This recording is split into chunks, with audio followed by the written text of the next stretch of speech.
चलिए दोस्तों, अभ्युदय योजना में आपका स्वागत है। जो इसके पहले आपको वीडियो दिया गया था इथिक्स के अंतर्गत, उसी में जो दूसरा टॉपिक है इथिक्स का ही दूसरा टॉपिक है। इथिक्स के अंतर्गत ही विचारक और दार्शनिक जो दूसरा टॉपिक है, आज का दूसरा टॉपिक है विचारक और दार्शनिक के अंतर्गत। तो पिछले टर्म पर आपको इथिक्स के अंतर्गत जो टॉपिक दिया गया था उसमें moral thinkers and philosophers western and जो भारतीय थे उनके बारे में आपको जानकारी। तो पिछले टर्म पर आपको जो जानकारी दी गई थी वो जो वेस्टर्न या पश्चिमी दार्शनिक और विचारक थे उसके बारे में आपको जानकारी दी गई थी। तो जो पिछले का जैसे थोड़ा रिवीजन कर लीजिएगा। तो जैसे पश्चिमी विचारकों में जो शुरू हुआ था उसमें आदर्शवाद के बाद आया था उदारवाद में चूंकि दो प्रकार के आए थे। उदारवाद के अंतर्गत थे जैसे प्रारंभिक या नकारात्मक आया था और सकारात्मक आया था। ठीक है, इनके दार्शनिक आपको लिखवा दिए गए थे या आपको समझा दिए गए थे। मोरल थिंकर्स आपको बता दिए गए थे। इसी के बाद में आएगा जो आधुनिक उदारवाद है। आधुनिक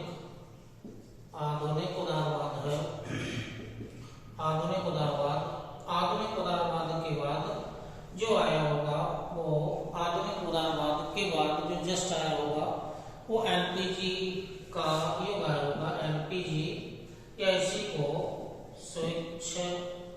स्वेच्छा तंत्रवाद आया होगा। स्वेच्छा तंत्रवाद। इसी के बाद नव उदारवाद आया होगा। नव उदारवाद के बाद जो जस्ट आया होगा वो समतावाद या समाजवाद। समतावाद या समाजवाद के बाद जो आया होगा उपयोगितावाद और उपयोगितावाद के बाद आया होगा कांट। तो ये जो एक क्रम है ये पश्चिमी जो वेस्ट थिंकर्स थे यानी कि जो पश्चिमी दार्शनिक या विद्वान थे, इनका एक क्रम पहले आपको चूंकि वीडियो दिया गया होगा।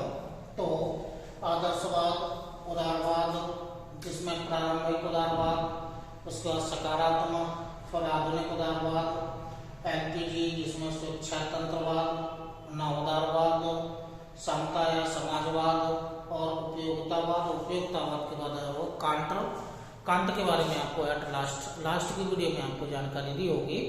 तो जो कांट है यहाँ तक जो पश्चिमी विद्वान है और इनके बारे में आपको पिछले वीडियो में आपको जानकारी दे दी गई होगी। आज का जो वीडियो है चूंकि फर्स्ट वीडियो वेस्टर्न के में है और जो सेकंड वीडियो है वो भारतीय दार्शनिक और विचारक हैं। तो भारतीय दार्शनिक और विचारक में जो मुख्य हैं वो मुख्य में आप देख लीजिएगा। तो ये तो पश्चिमी का पिछले का रिवीजन है, पिछले वीडियो का चूंकि रिवीजन है। अब इसी क्रम में जो आज आपको दे रहे हैं वो चूंकि जो पश्चिमी के बाद जो भारतीय हैं, भारतीयों के बारे में आज आपको जानकारी दे रहे हैं। तो जो आज का वीडियो है वो भारतीय दार्शनिक और विचारक हैं। भारतीय दार्शनिक और विचारक। तो पश्चिमी के बाद भारतीय दार्शनिक और विचारक हैं। तो जो भारतीय विद्वान हैं, भारतीय विद्वानों में या भारतीय विचारक या दार्शनिक,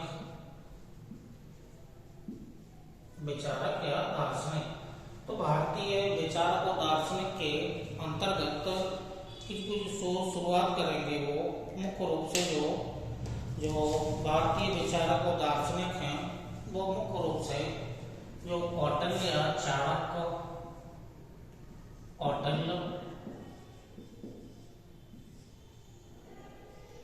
कौटिल्य के बाद जो मुख्य रूप से आएंगे, कौटिल्य के बाद जो होंगे वो महात्मा गांधी जी,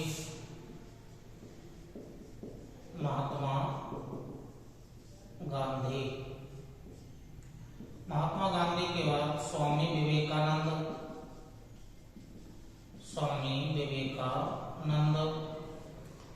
स्वामी विवेकानंद के बाद महात्मा बुद्ध। महात्मा बुद्ध के बाद जो आएंगे आदि गुरु शंकराचार्य।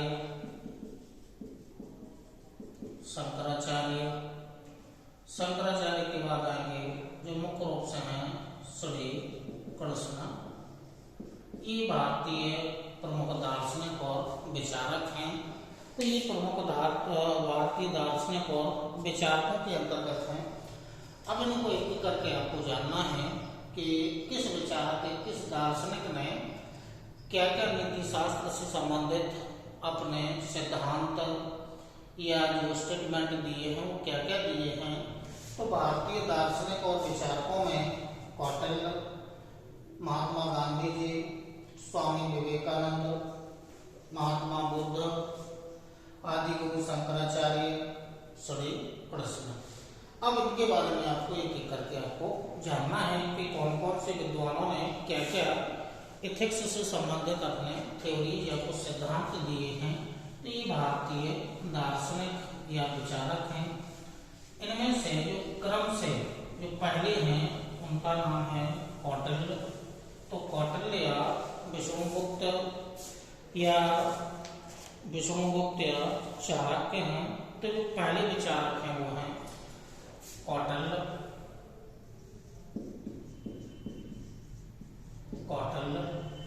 ये पहले भारतीय दार्शनिक और विचारक हैं। तो जो कौटिल्य हैं इनको अन्य नाम से भी जाना जाता है। तो कौटिल्य के जो अन्य नाम हैं वो चाणक्य, इनका जो दूसरा नाम है विष्णुगुप्त के नाम से भी इन्हें जाना जाता है। इनके द्वारा एक ग्रंथ की रचना की गई या पुस्तक लिखी गई ग्रंथ, उस ग्रंथ का नाम है अर्थशास्त्र। इनके द्वारा लिखित प्रमुख पुस्तक है अर्थशास्त्र। ये जो पुस्तक है अर्थशास्त्र के साथ साथ मुख्य रूप से राजनीति से संबंधित पुस्तक है। राजनीति से संबंधित इनकी पुस्तक है।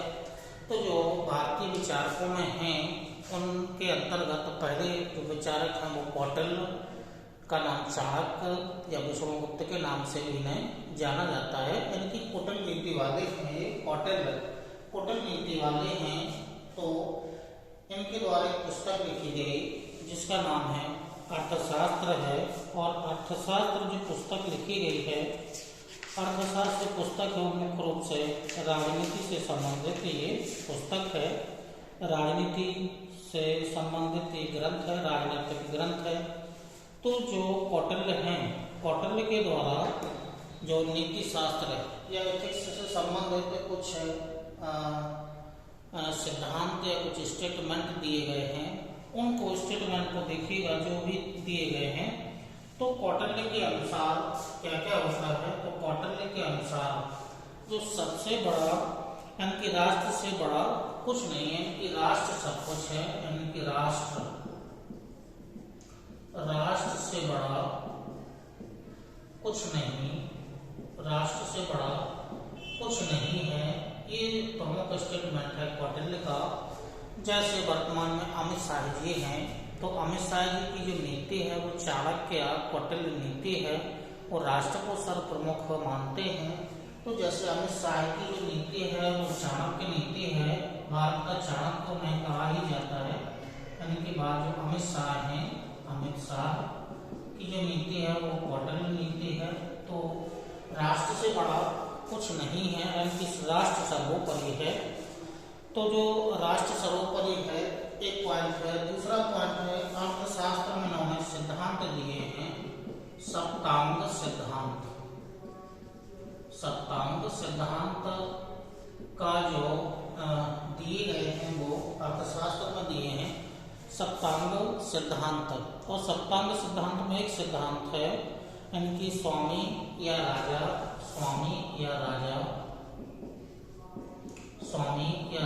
यानी कि राज्य का जो प्रमुख होता है वो स्वामी या राजा होता है। और इसी के आगे राजा के पास निरपेक्ष सत्ता होती है, राजा के पास निरपेक्ष सत्ता, राजा के पास निरपेक्ष सत्ता होती है, निरपेक्ष सत्ता होती है। और इसी क्रम में आगे इन्होंने जो कहा है कि राजा धर्म के अधीन है, ये इम्पोर्टेंट पॉइंट है। राजा धर्म के अधीन है, राजा धर्म के अधीन है, राजा धर्म के अधीन है। और यदि धर्म के अधीन नहीं होगा तो राजा तानाशाह बन सकता है। तो इसलिए राजा किसके अधीन है? राजा धर्म के अधीन है, यानी कि राजा के ऊपर धर्म है। और यदि ऐसा नहीं होगा तो फिर राजा तानाशाह बन सकता है, क्योंकि सर्वोच्च शक्तियां राजा के पास होती हैं, इसलिए राजा तानाशाह या डिक्टेटर बन सकता है। तो राजा धर्म के अधीन होता है, और यदि नहीं हो तो राजा तानाशाह बन सकता है। और इसके अलावा चूंकि कौटिल्य ने जो ज्यादा महत्व दिया है, वो ज्यादा महत्व जनता सर्वोपरि है, यानी कि जनता सर्वोपरि है, जनता सर्वोपरि है। और जनता सर्वोपरि है तो इन्होंने जनता के लिए एक संस्कृत का अच्छा श्लोक है, प्रजा सुखे सुखम राजा गया, प्रजा सुखे, ये इम्पोर्टेंट इनका स्टेटमेंट है, प्रजा सुखे सुखम राजा गया। तो जो कौटिल्य है उनके बारे में इतना स्टेटमेंट है, और इन्होंने जनता को सर्वोपरि माना है, और जनता को सर्वोपरि मान करके इन्होंने स्टेटमेंट दिया है, प्रजा सुखे सुखम राजा गया, प्रजा सुखे सुखम राजा गया, प्रजा सुखे सुखम राजा गया, प्रजानां च हिते हितम, प्रजानां च हिते हितम, प्रजानां च हिते हितम, नामात्य प्रियम राजा गया, नात्यम प्रिय राजा गया, नात्यम प्रियम राजा गया, प्रजानां तु प्रियम प्रियः प्रियम,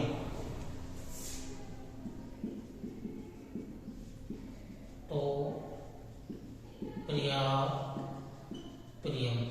ये इम्पोर्टेंट स्टेटमेंट है, एक प्रमुख वाक्य है जो जिसमें जनता को सर्वोपरि बताया गया है। प्रजा सुखे सुखम राजा गया, यानी कि प्रजा सुखी है तो राजा सुखी है। प्रजा नाम च हिते हितम, यानी कि प्रजा का हित ही सर्वोपरि है। नातमम प्रियम राजा गया, प्रजा नाम तो प्रियम प्रिया प्रियम। ये प्रमुख इनका कौटिल्य जी का श्लोक है, यानी कि प्रजा को सर्वोपरि इन्होंने बताया है। तो इनके अनुसार प्रजा ही सर्वोपरि है, और राजा जो होता है, राजा को जनता के हित में ही निर्णय लेने होते हैं। तो ये प्रमुख जो वाक्यांश हैं या प्रमुख जो कहा गया है वो कौटिल्य जी के बारे में है। इसी क्रम में जो कौटिल्य जी हैं इनके बारे में कुछ और भी हैं। तो इनके द्वारा इनके द्वारा जो मौर्य साम्राज्य है, मौर्य साम्राज्य की स्थापना में इनकी प्रमुख भूमिका है। तो मौर्य साम्राज्य की स्थापना में प्रमुख भूमिका इनके द्वारा निभाई गई। और चंद्रगुप्त मौर्य और जो उनके पुत्र हैं बिंदुसार, चंद्रगुप्त मौर्य और बिंदुसार, दोनों के रूप में, दोनों राजाओं के रूप में चंद्रगुप्त और बिंदुसार के शासनकाल में ये राज्य के प्रमुख सलाहकार के रूप में भी कार्य कौटिल्य चाणक्य के द्वारा किया गया।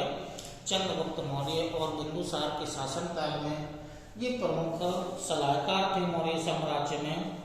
और एक राजा साम्राज्य का सार्वजनिक चेहरा होता है, ये कहा गया है। यानी कि जो राजा होता है, राजा सार्वजनिक चेहरा होता है, ये सार्वजनिक चेहरा होता है।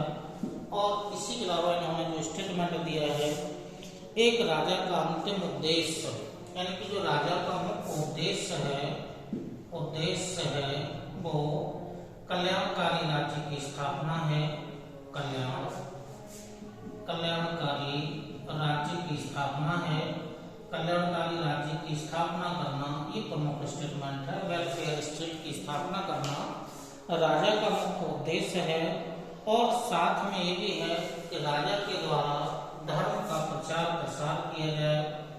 धर्म का प्रचार प्रसार किया जाए। ये राजा के द्वारा धर्म का प्रचार प्रसार भी किया जाएगा। और मामलों की इम्पोर्टेंट पॉइंट है, मामलों की सुनवाई शीघ्र की जानी चाहिए, मतलब न्याय में देरी नहीं होनी चाहिए। यानी कि न्याय में विलंब या देरी नहीं होनी चाहिए। यानी कि मामलों का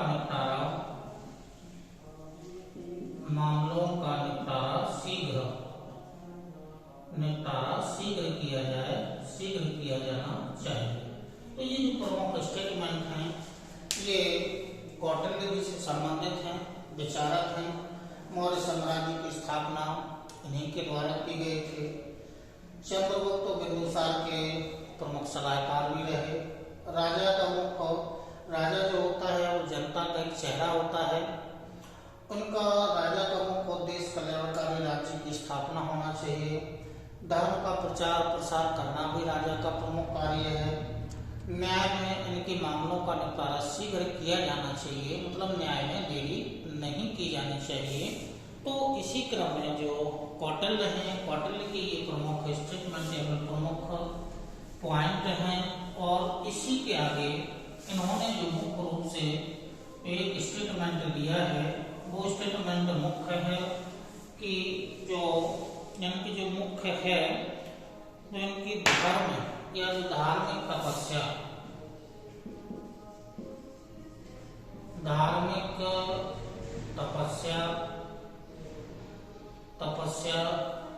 एक व्यक्ति के द्वारा की जानी चाहिए। अध्ययन दो व्यक्तियों के द्वारा की जानी चाहिए। धार्मिक तपस्या एक व्यक्ति के द्वारा, अध्ययन दो व्यक्तियों के द्वारा, गायन तीन व्यक्तियों के द्वारा, यात्रा चार व्यक्तियों के द्वारा, कृषि कार्य है वो 5 व्यक्तियों के द्वारा, और युद्ध है अनंत व्यक्तियों के द्वारा लड़ा जाना चाहिए। ये व्यक्ति यानी कि कौटिल्य के अनुसार ये कार्य कितने लोगों के द्वारा संपन्न किए जाएं तो उससे सुविधा होती है। यानी कि धार्मिक तपस्या है, धार्मिक तपस्या अकेले ही की जाती है। धार्मिक तपस्या में किसी अन्य व्यक्तियों की आवश्यकता नहीं होती। धार्मिक तपस्या एक व्यक्ति के द्वारा, अध्ययन किया जाना चाहिए 2 व्यक्तियों के द्वारा, गायन किया जाना चाहिए 3 व्यक्तियों के द्वारा, यात्रा की जानी चाहिए 4 व्यक्तियों के द्वारा, कृषि कार्य किया जाना चाहिए 5 व्यक्तियों के द्वारा, फिर युद्ध लड़ा जाना चाहिए अनंत व्यक्तियों के द्वारा, युद्ध लड़ा जाना चाहिए। ये प्रमुख स्टेटमेंट चाणक्य, विष्णुगुप्त या कौटिल्य के हैं। तो ये भारत के प्रमुख जो दार्शनिक हैं, विचारक हैं, उनमें जो प्रमुख हैं वो कौटिल्य जी हैं। तो कौटिल्य के बारे में इतने पॉइंट हो गए हैं। अब आगे आएगा तो जो अगले विचारक हैं गांधी जी हैं। गांधी जी प्रमुख विचारक हैं, आधुनिक विचारक हैं। गांधी जी यानी कि महात्मा गांधी। तो जो महात्मा गांधी हैं या गांधी जी के बारे में, गांधी जी ये भारत के प्रमुख विचारकों के अंतर्गत हैं। तो महात्मा जो गांधी जी हैं, गांधी जी के बारे में देखिएगा। जो गांधी जी जो ईश्वर में दृढ़ विश्वास, ईश्वर का प्रतिबिंब सत्य है, तो ईश्वर में दृढ़ विश्वास, ईश्वर में दृढ़ विश्वास,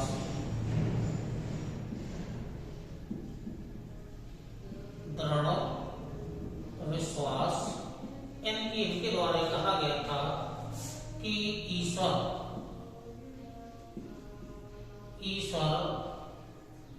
ही सत्य है और सत्य ही ईश्वर है। ऐसा इन्होंने इनके द्वारा लिखी गई जो पुस्तक है, इसके द्वारा माई experiment with the truth, my experiment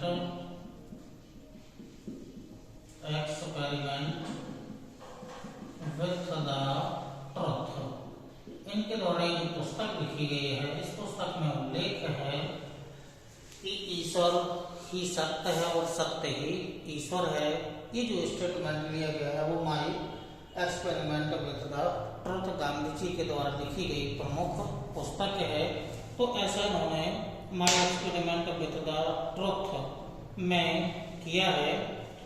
और इनके द्वारा जो मुख्य सिद्धांत दिए गए वो 3 प्रमुख सिद्धांत हैं। गांधी जी के द्वारा जो सिद्धांत दिए गए वो 3 प्रमुख सिद्धांत हैं, यानी कि सत्य, अहिंसा और अच्छाई का पालन। सत्य, अहिंसा और अच्छाई का पालन किया जाना चाहिए। एक सिद्धांत ये है। दूसरा सिद्धांत है वाणी, कर्म और कार्य।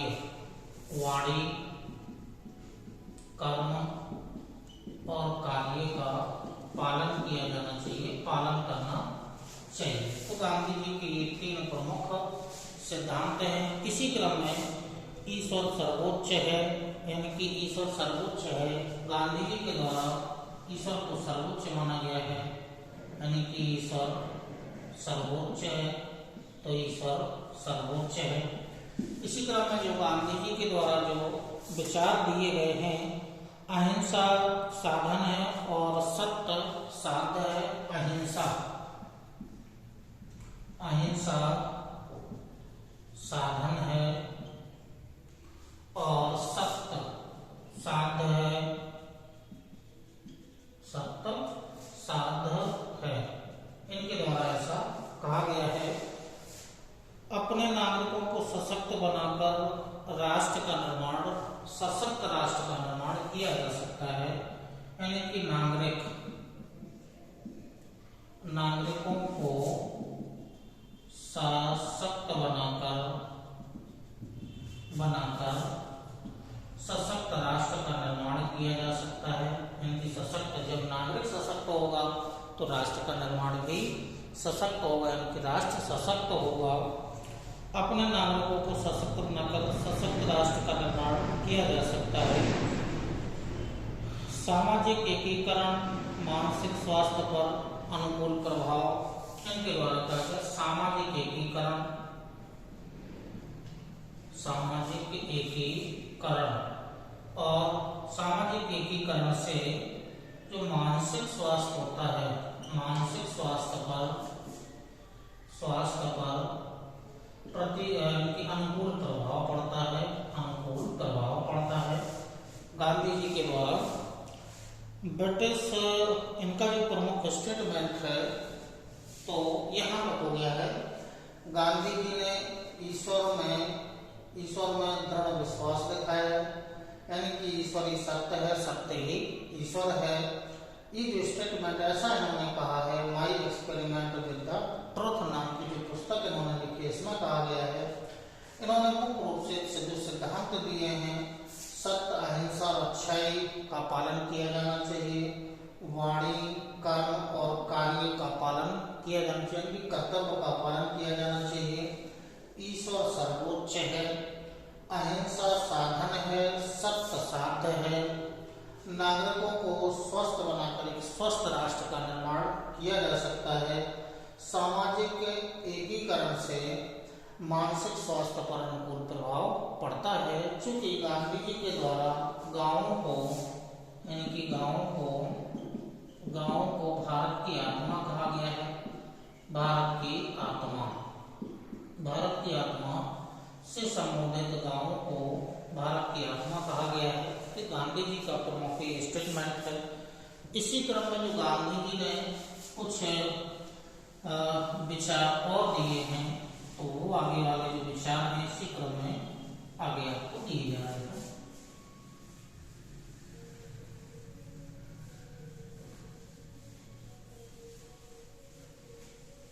तो जो गांधी जी के प्रमुख विचार हैं, इन विचारों में आगे ब्रिटिश संसद को उन्होंने बक करने वाली दुकान, ब्रिटिश बक करने वाली दुकान,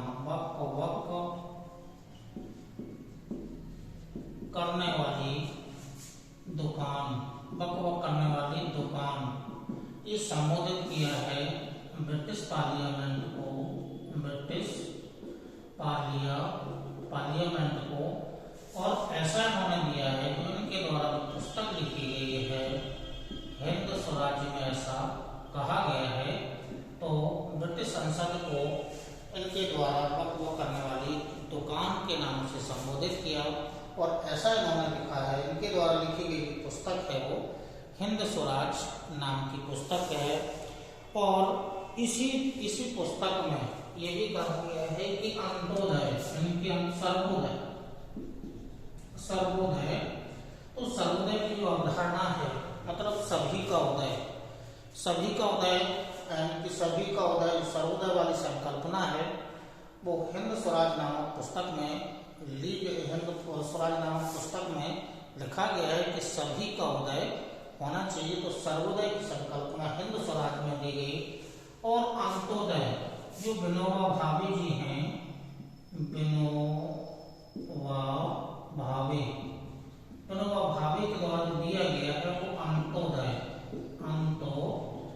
की संकल्पना दी गई है। तो सर्वोदय की जो संकल्पना है वो महात्मा गांधी जी ने दी है, जबकि अंत्योदय यानी कि अंत का उदय यानी कि जो निचले पायदान पर खड़ा व्यक्ति है उसका उदय होना चाहिए, तो अंत्योदय की संकल्पना विनोबा भावे जी के द्वारा दी गई है, जबकि सर्वोदय की संकल्पना गांधी जी के द्वारा दी गई है। और गांधी जी का प्रमुख स्टेटमेंट है कि सत्ता का विकेंद्रीकरण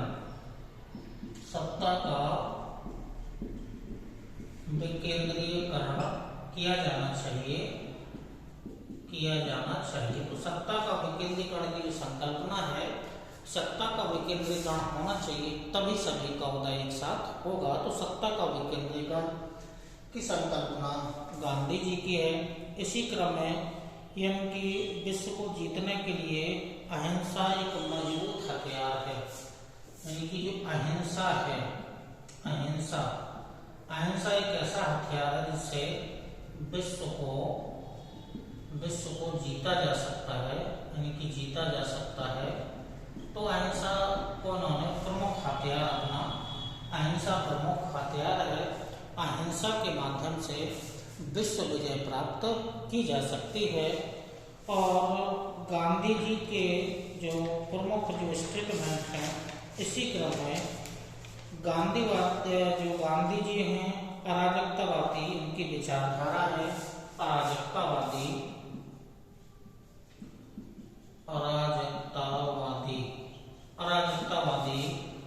विचारधारा है उनकी, अराजकतावादी विचारधारा से हैं।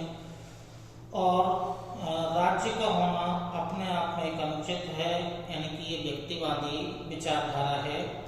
हिंसा की जो ताकत है वो बहुत ही ज्यादा है, यानी कि हिंसा का जो त्याग किया जाना चाहिए, हिंसा का त्याग किया जाना चाहिए और अहिंसा को अपनाया जाना चाहिए। और धर्म विहीन राजनीति मृतदेह के समान है, यानी कि धर्म विहीन राजनीति मृतदेह के समान है। इनके अनुसार धर्महीन राजनीति एक मृतदेह के समान है, एक मृतदेह के समान है गांधी जी के अनुसार। और जो आध्यात्मिक स्वतंत्रता सीमित होनी चाहिए, एक इनका प्रमुख स्टेटमेंट है। इनके जो प्रमुख सिद्धांत हैं वो 5 नैतिक सिद्धांत हैं, गांधी जी के नैतिक सिद्धांत। तो नैतिक सिद्धांतों में जो मुख्य रूप से हैं, गांधी जी के 5 प्रमुख नैतिक सिद्धांत हैं। अपरिग्रह, तो उनमें से जो कुछ हैं, जैसे अपरिग्रह,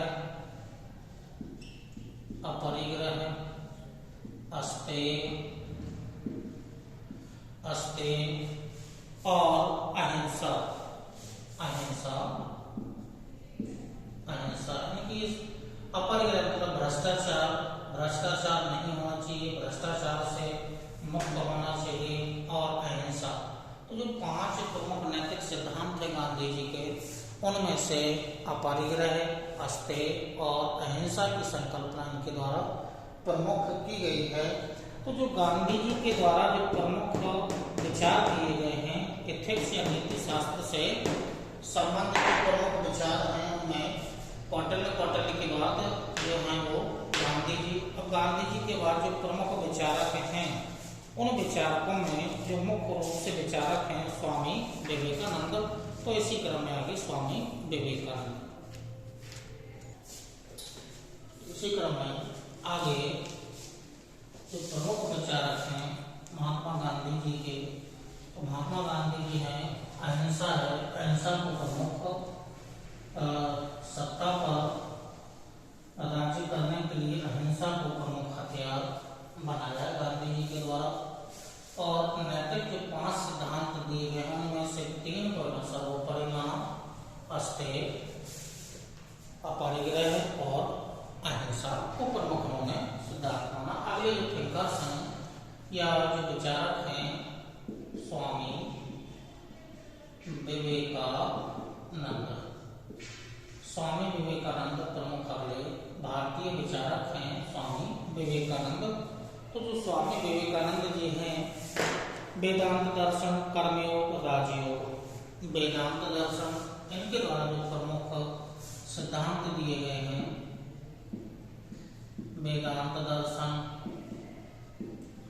कर्मयोग और राजयोग, ये इनके द्वारा प्रमुख सिद्धांत दिए गए हैं।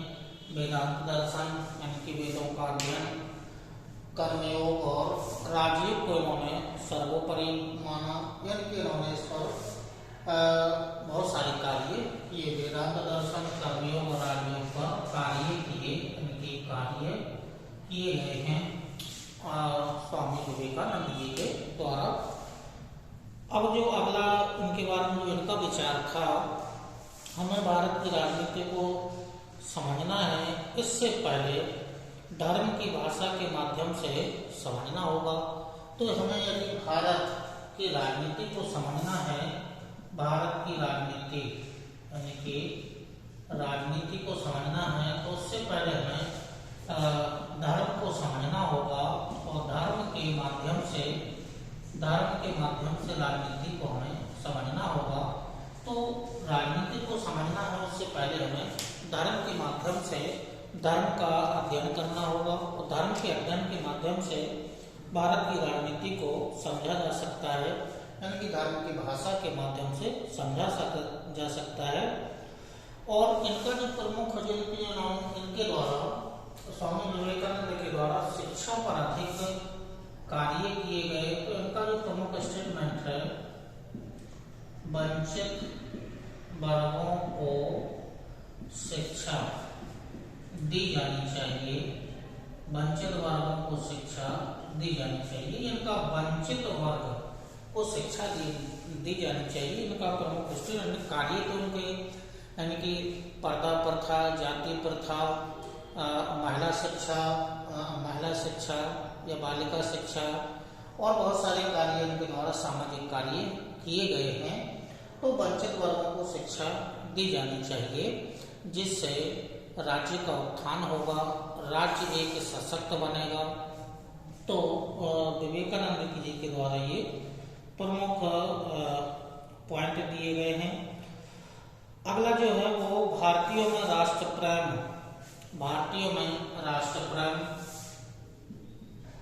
राष्ट्र प्रेम, राष्ट्र प्रेम होना चाहिए। राष्ट्र प्रेम के अंदर मानव गरिमा, मानव गरिमा की बात कही, मानव गरिमा की बात कही, राष्ट्र गौरव की बात कही। तो राष्ट्र प्रेम होना चाहिए, मानव में गरिमा होना चाहिए, राष्ट्र का गौरव होना चाहिए। तो इससे ऐसी भावना, राष्ट्र प्रेम की भावना, मानव गरिमा की भावना, राष्ट्र गौरव की भावना, ऐसी भावना नागरिकों में होना चाहिए। तो इनके द्वारा, विवेकानंद जी के द्वारा ये प्रमुख, इनके द्वारा समता का सिद्धांत दिया गया। समता का सिद्धांत, समता का सिद्धांत, समता के सिद्धांत के साथ साथ ही धर्मनिरपेक्षता से भाईचारा, धर्म समता का सिद्धांत और धर्म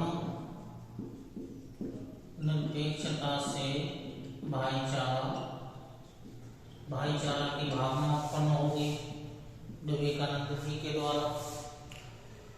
देशभक्ति और राष्ट्रीय आत्मचेतना के विकास में सहायक होती है। तो देशभक्ति,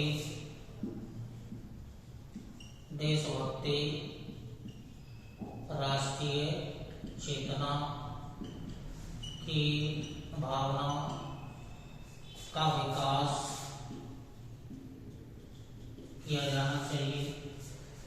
और इसी क्रम में जो अगला इन्होंने स्टेटमेंट दिया है, ये जो कहा है, इनका दर्शन उपनिषद, भगवद गीता और वेदांत पर आधारित है। उपनिषद, उपनिषद, भगवद गीता, भगवत गीता और वेदांत पर आधारित इनके जो भी कार्य हैं, ये इन्होंने जो भी अपने सिद्धांत वगैरह दिए हैं, तो इनके जो प्रमुख दर्शन हैं वो दर्शन उपनिषद, इनके जो दर्शन है इस पर आधारित हैं। उपनिषद, भगवद गीता और वेदांत पर आधारित इनके प्रमुख दर्शन हैं। पवित्रता, सरलता और आत्मनिष्ठा पर इनके द्वारा बल दिया गया है। पवित्रता, पवित्रता, सरलता और सत्यनिष्ठा,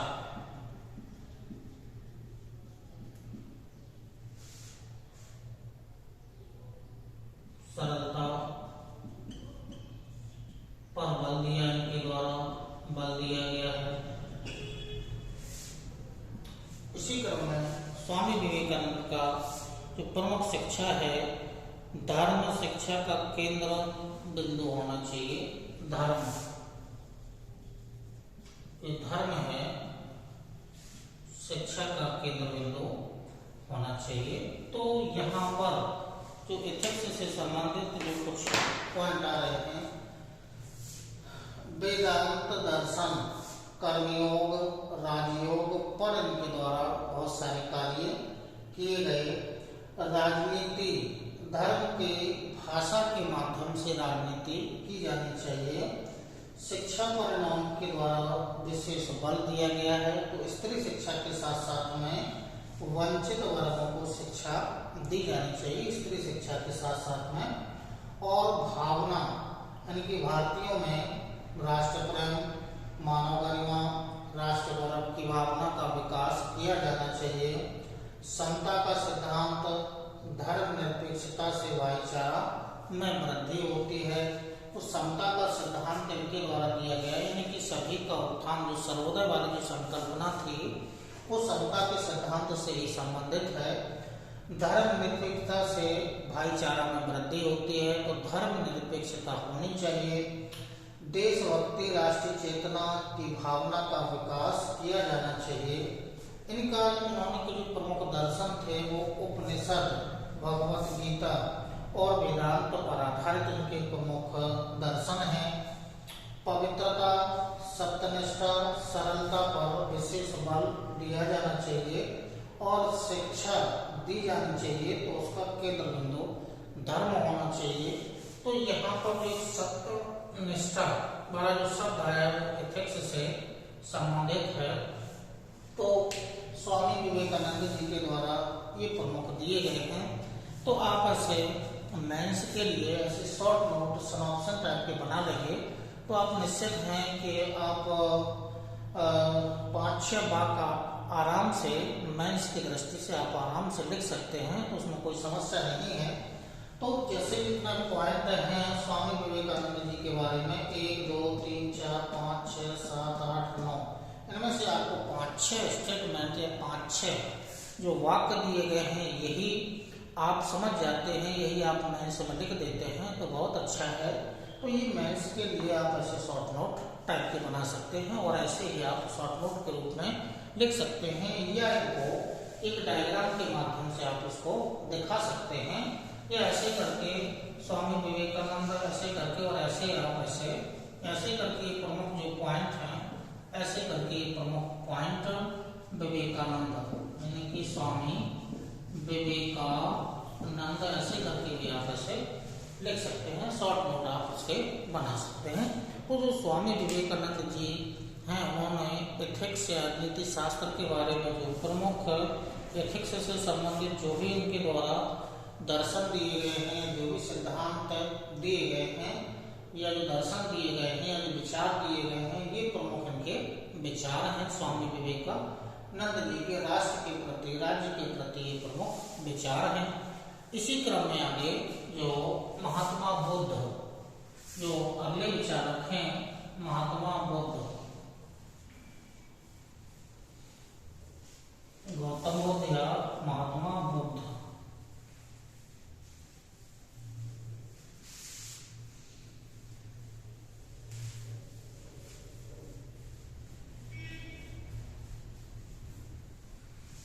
महात्मा बुद्ध जो अगले विचारक हैं वो है महात्मा बुद्ध या गौतम बुद्ध।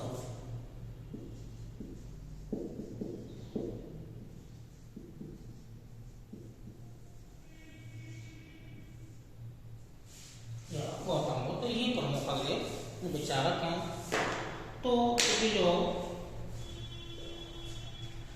जैन धर्म और बौद्ध धर्म का जो विकास हुआ भारत में, इससे पूर्व जो प्राचीन काल में कर्मकांड, जाति प्रथा या कर्मकांड वगैरह ये फैला हुआ था, इसके कारण ये परेशान थे। तो इनके द्वारा महात्मा गौतम बुद्ध के द्वारा मध्यम मार्ग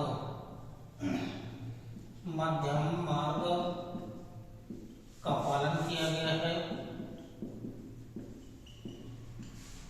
मध्यम मार्ग का इनके द्वारा पालन किया गया है, क्योंकि कर्मकांड और इससे ये प्रभावित नहीं थे, कर्मकांडी व्यवस्था हुआ। तो ये यज्ञ या जो कार्मिक धर्म कांड अनुष्ठान यज्ञ वगैरह इनसे ये महात्मा बुद्ध थे, तो इनके द्वारा मध्यम मार्ग का पालन किया गया है। तो मध्यम मार्ग पर इनके द्वारा बल दिया गया है। 4 शिक्षाएं हैं, प्रमुख शिक्षाएं। शिक्षाओं में क्या क्या है इनके द्वारा जो दिया गया है, यानी कि 4 सत्य दिए गए हैं। 4 सत्य के अलावा इनके द्वारा पंचशील सिद्धांत 4 आर्य सत्य दिए गए हैं। पंचशील सिद्धांत दिए गए हैं। अब 4 सत्य कौन कौन से हैं? वो 4 सत्य के अंतर्गत दुख समुदाय 4 जो सत्य हैं, दुख है, दुख समुदाय है, दुख समुदाय है, दुख निरोध है, और लास्ट का जो 4 आर्य सत्य है, दुख निरोध मार्ग भी है, इनके दुख का निवारण भी है, दुख निरोध मार्ग भी है। तो इनके द्वारा गौतम बुद्ध के द्वारा 4 आर्य सत्य दिए गए हैं। दुख समुदाय, दुख निरोध और दुख, निरोध का मार्ग भी इनकी दुख है, दुख का कारण है, दुख का विरोध भी है, इनकी निरोध भी है और दुख का निवारण भी है। ये चार आर्य सत्य जो दिए गए हैं वो गौतम बुद्ध के द्वारा दिए गए हैं और इनके द्वारा 5 जो पंचशील सिद्धांत दिए गए हैं उसमें जो पंचशील सिद्धांत हैं उसमें जो मुख्य है हिंसा, चोरी ना करना, चोरी ना करना, हिंसा, चोरी ना करना, यौन दुराचार, यौन दुराचार। इसके अलावा जो अगला दिया गया है झूठ बोलना, झूठ बोलना, और जो लास्ट का दिया गया है मादक पदार्थों का सेवन न करना, सेवन न करना। ये 5 ये पंचशील सिद्धांत हैं जो गौतम बुद्ध के द्वारा दिए गए हैं। इन पंचशील सिद्धांतों में हिंसा, चोरी न करना, यौन दुराचार न करना, झूठ बोलना, झूठ ना बोलना और मादक पदार्थों का सेवन न करना, ये पंचशील सिद्धांतों के अंतर्गत महात्मा गौतम बुद्ध के द्वारा ये प्रमुख पंचशील सिद्धांत हैं। 4 आर्य सत्य हैं, दुख, दुख समुदाय, दुख निरोध और दुख निरोध मार्ग भी है। तो ये गौतम बुद्ध जी के द्वारा जो नीति शास्त्र है इससे संबंधित ये प्रमुख सिद्धांत दिए गए हैं। इसी क्रम में आगे जो अगले जो भारतीय फिलोसोफर या जो विचारक हैं उनमें जो अगले हैं आदि गुरु शंकराचार्य। तो अगले विचारक हैं, प्रमुख भारतीय विचारकों के बारे में आपको जानकारी दे रहे हैं। तो जो प्रमुख जो अगले हैं वो आदि गुरु शंकराचार्य,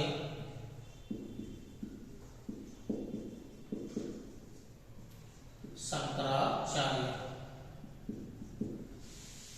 शंकराचार्य जी का योगदान बहुत बड़ा है, यानी कि 9वीं शताब्दी की बात है। 9वीं शताब्दी में 9वीं शताब्दी और ये जो है वो आध्यात्मिक और दार्शनिक हैं। भारतीय प्रमुख आध्यात्मिक और दार्शनिक हैं। 9वीं शताब्दी में इनके द्वारा जो कुछ सिद्धांत वगैरह दिए गए हैं तो ये आध्यात्मिक भारतीय आध्यात्मिक गुरु आदि गुरु शंकराचार्य भी हैं, दार्शनिक भी हैं और आध्यात्मिक से भी जुड़े हैं, 9वीं शताब्दी के हैं।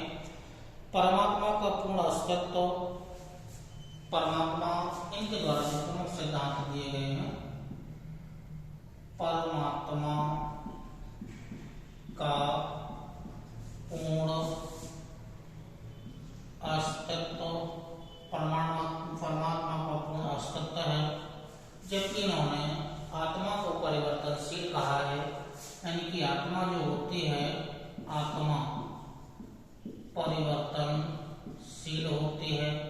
तो आत्मा परिवर्तनशील होती है जबकि परमात्मा का पूर्ण अस्तित्व है, यानी कि परमात्मा का पूर्ण अस्तित्व, जबकि आत्मा जो होती है वो परिवर्तनशील होती है। इनके द्वारा अद्वैत वेदांत, अद्वैत वेदांत, अद्वैत वेदांत दिया गया है और 4 मठों की स्थापना की गई है। 4 मठों की स्थापना, और ये 4 मठ ही ज्यादा इम्पोर्टेंट है। 4 मठों की स्थापना, और यहाँ से जो प्रश्न बन सकता है वो जो प्री एग्जाम है वहाँ से प्रश्न सॉल्व, वहाँ का प्रश्न सॉल्व किया जा सकता है। तो 4 मठ भारत में कहाँ कहाँ पर हैं, किस राज्य में है, कौन सा मठ है। तो पहला जो मठ है वो श्रृंगेरी, श्रृंगेरी मठ है। दूसरा जो मठ है वो द्वारका, द्वारका मठ, पुरी, और जो अगला है वो है जो अगला जो मठ है वो काशी जोशी मठ है, जोशी। ये 4 मठ है। श्रृंगेरी मठ, तो आदि गुरु शंकराचार्य ने 4 मठों की स्थापना की, श्रृंगेरी, द्वारिका, पुरी और जोशी मठ। तो ये प्रमुख 4 मठ हैं। श्रृंगेरी यानी कि कर्नाटक में है, श्रृंगेरी मठ कर्नाटक में है। द्वारका मठ गुजरात में है। पुरी यानी कि उड़ीसा में है। और जो जोशी मठ है वो वर्तमान के उत्तराखंड राज्य में है। तो ये 4 मठों की स्थापना आदि गुरु शंकराचार्य के द्वारा की गई। तो ये 4 प्रमुख मठों की स्थापना की गई। तो जो आदि गुरु शंकराचार्य हैं इनके द्वारा मोरल थिंकर एंड फिलोसोफर है भारतीय। तो ये कुछ इनके द्वारा सिद्धांत या कुछ थ्योरीज दी गई हैं। इसी क्रम में जो भारत के जो लास्ट जो फिलोसोफर हैं वो द्वैपायन श्री कृष्ण हैं। तो लास्ट के जो भारतीय दार्शनिक या जो विचारक हैं वो श्री कृष्ण हैं। तो जो श्री कृष्ण हैं लास्ट के विचारक हैं श्री कृष्ण, ये लास्ट के विचारक हैं श्री कृष्ण है। तो जो श्री कृष्ण हैं धर्म को बनाए रखने एवं बुराई को नष्ट करने का विचार इनके द्वारा दिया गया है। तो धर्म को बनाए रखने, धर्म को बनाए रखने एक पॉइंट है इनका, और बुराई को नष्ट करने का विचार दिया, बुराई को नष्ट करने का विचार श्री कृष्ण के द्वारा दिया गया है। धर्म को बनाए रखने, बुराई को नष्ट करने का विचार श्री कृष्ण जी के द्वारा दिया गया है। और भगवत जो गीता है वो एक अमूल्य संदेश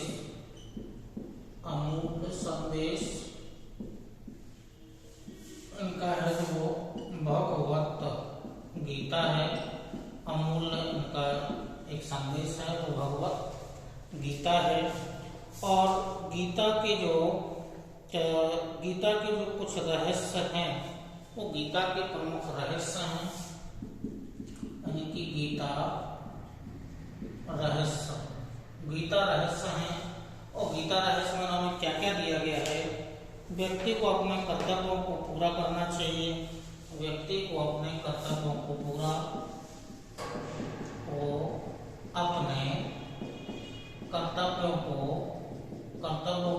करना चाहिए। ये भगवत गीता का सार है या रहस्य है। जो अगला है वो वास्तविकता प्रमुख है, यानी कि जो वास्तविकता होती है, वास्तविकता वो 2 प्रकार से हो सकती है।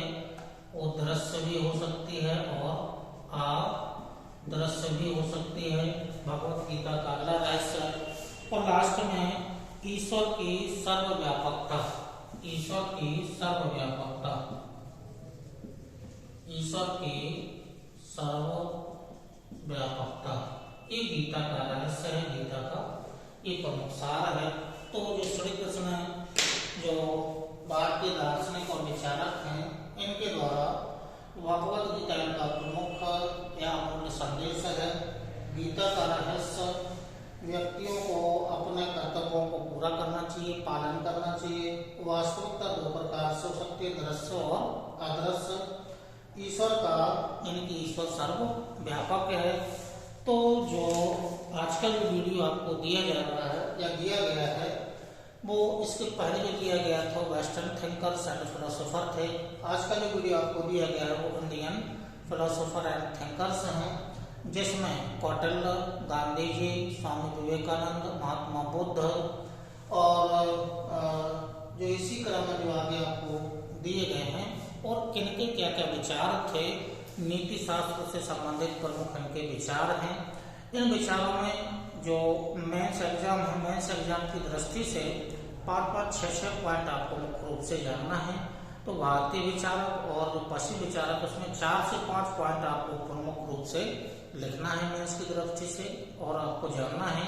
तो इसी क्रम में नेक्स्ट टाइम पर जो भी आगे टॉपिक दिया जाएगा, इसी क्रम में भी आपको वीडियो दिए जाते रहेंगे। तो जो वीडियो दिए गए हैं वो आप 4 से 5 पॉइंट आप आराम से लिख सकते हैं मेंस की दृष्टि से और याद आपको रख सकते हैं। और यहाँ से जो पॉइंट जो कुछ हैं वो प्री एग्जाम या जो अन्य वनडे एग्जाम होते हैं उनकी दृष्टि से भी कुछ पॉइंट ऐसे हैं जो उनकी वनडे एग्जाम की प्रश्न भी सॉल्व किए जा सकते हैं। तो ये प्रमुख फिलोसोफर एंड थिंकर्स हैं, तो पश्चिमी और इंडियन हैं। इसी क्रम में आगे भी आपको वीडियो दिए जाते रहेंगे। तब तक के लिए नमस्कार, धन्यवाद, जय।